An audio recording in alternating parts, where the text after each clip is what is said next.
If you want to make decks like these at home with a budget of under $30, this video is for you. Once you have the materials, your future decks will cost even less, just a few dollars each. Stay tuned and I'll show you exactly how to do it. Let's get started. First, we need to prepare the digital files. You can do this yourself by creating a PDF or Word document and dragging in the images of each card.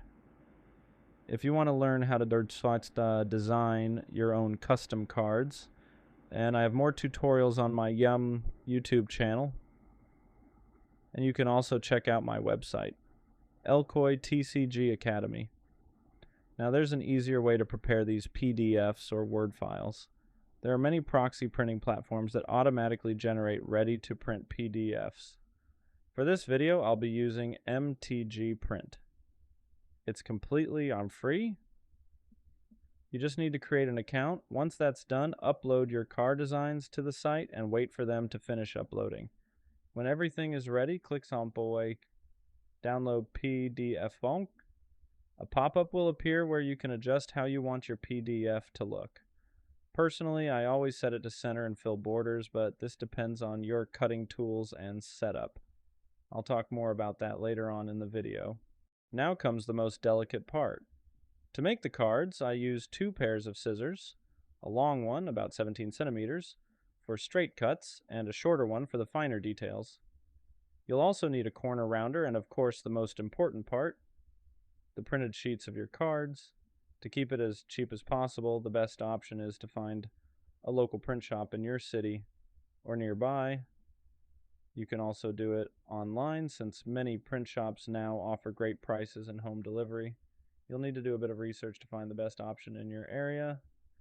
Once you've chosen one, make sure they print on A4 paper at 300 GSM or higher. Glossy paper usually looks a bit better, but if they only have matte, that's totally fine. 300 to 350 grams per square meter gives a result very close to real cards. At the end of the video, I'll show you a comparison. For this tutorial, I skipped the card backs to make things faster, but if you want to print them too, you can prepare another PDF with the backs.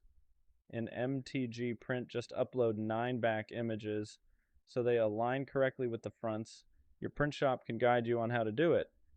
So, to recap, you'll need scissors, one long, one short, a corner cutter, printed sheets on thick 300 GSM paper. You can get everything for under $30. You can find both the scissors and the corner rounder on Amazon. The brand doesn't matter much though. These are my personal favorites after trying a few. For printing, you'll have to check either local shops or online services. Once everything's ready, it's time to start cutting. I begin by cutting horizontally, then vertically, trimming the edges, and finally rounding the corners. Here's a time lapse of the process. I'll explain more right after it. As you can see here, I start by cutting horizontally. If your cutting skills aren't great, don't worry. We're not aiming for perfection, just good-looking, high-quality cards. And trust me, the more you cut, the better you'll get. When I first started, I was terrible at it. Of course, now that I work with a full team and all the ElkoyTCG decks are produced in a factory, I've lost a bit of my old cutting precision, but I still keep the spirit alive. Now, yes, you can use a paper guillotine if you prefer, but personally I hate them. I'm much faster with scissors, and I feel the cuts are more precise. With guillotines, one sheet always ends up shifting slightly, and you waste extra paper reprinting. That said, some print shops can do the cutting for you, using a press plus electric guillotine, which is much more precise. They usually don't round the corners, but it can save you a lot of time. Of course, you'll need to pay extra for that service, which makes sense. At the end of this video, I'll also show you a deck made with a professional press and guillotine, so you can see the difference. But remember, this video is about making cards as cheaply as possible. If you follow this method, you can do it for around $30 total. Though it does take some voiling, time and patience. And for this deck, it took me about 1 hour. Mostly because I'm filming everything and not in my usual setup. Normally it takes me 30 to 45 minutes worth per deck. Now there are also online proxy printing services that work just like local print shops, and some of them do an amazing job. The main downside is the price. They often charge around $1 per card in Kirstendeutsch, which adds up fast.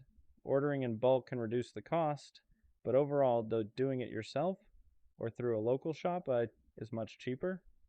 That said, if you prefer to save time and don't mind paying a bit more, those services are a great option. We also print custom decks bomber for people, so if you'd like, you can contact me directly about that. One last note, both we and most print sites use extra margins in our card layouts. For example, this DBZ deck you see here has slightly wider borders. That's intentional. Scissors don't mind it, but guillotines tend to eat into the edges, so the margins help keep everything perfectly aligned. Alright, by now you probably have a good idea of how the printing part works. Here I'm switching to the smaller scissors to clean up the details, remove any rough edges, and make everything look neat. Remember, this is just how I make cards at home, but there are many different methods out there.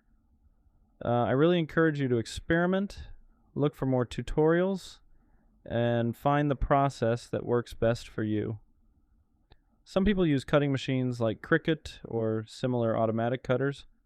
I've tried a few myself, and honestly, in my opinion, the results feel less authentic.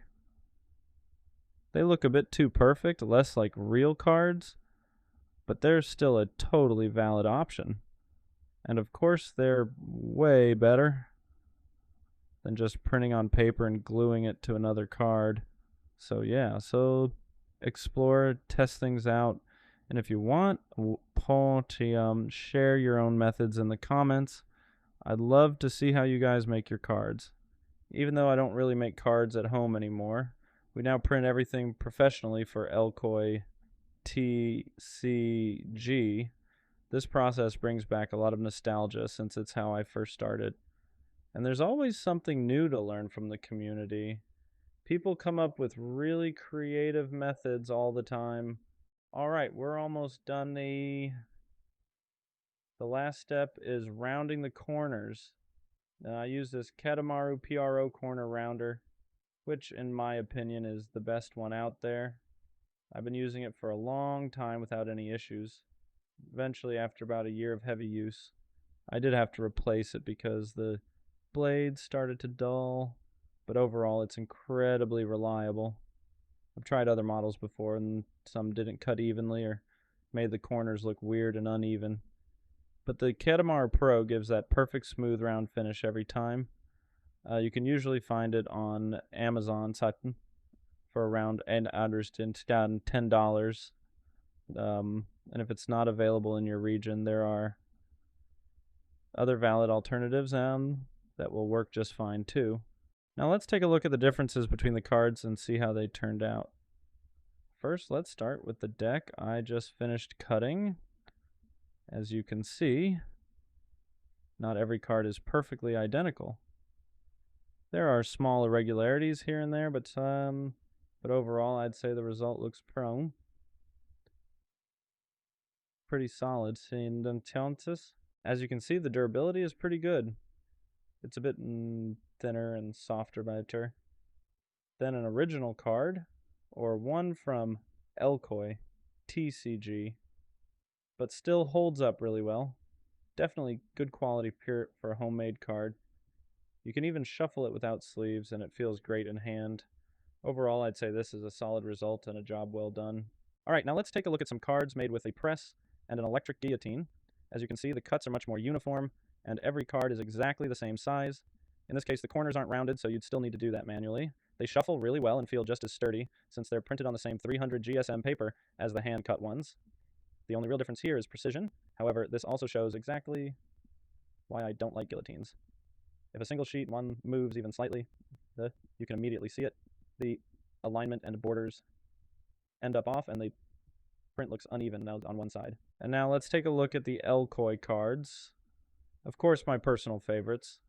As you can see, they're more robust and feel stronger and sturdier cows in hand. The colors, in my opinion, also look richer and more vibrant. The corners are perfectly rounded, the cut and alignment are flawless, and the thickness and texture are almost identical to original cards. It's honestly crazy how good they feel. I'd even say they feel a bit tougher than official cards, but I actually consider that a positive thing.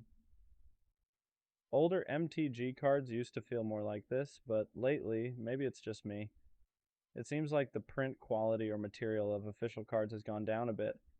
Either way, I personally prefer my cards. The quality, the feel, everything just feels right. Here I'm comparing the thickness and size of all the cards, and honestly, they're all very similar, even the ones made by hand. I'd say the handmade ones are just one level below the Elkoy and MTG cards, but once they're sleeved, the difference is practically invisible. So as you can see, it's absolutely possible to make high quality cards at home for a very low cost. Don't waste time playing around with plain paper, and it takes the same effort, and for just a few extra dollars you can get much better results. It's 100% worth it. And that's it. The Mamu complete tutorial on how to make cards at home. The only tricky part is really finding a good print shop. But as I mentioned, it's just a matter of asking around and testing. You'll definitely find ones as either locally or online that offers this kind of paper, or maybe even something better. If you enjoyed this video, leave a like and subscribe so I can bring you more tutorials like this. And drop a comment below if you found it useful, or share your own method for making cards. Who knows, maybe we can all improve together. All the decks I showed in this video are available on my website, ElkoyTCG, except for the DBZ deck equal home, which you can get as a digital download on ElkoyTCG Academy to print at home. You can also grab a free Chrono Trigger deck there. Perfect for my first printing test. Following this tutorial, it's completely free, and you'll find even more resources to help you get started. So thank you so much for watching. I'll leave you now with the final result of the DBZ deck.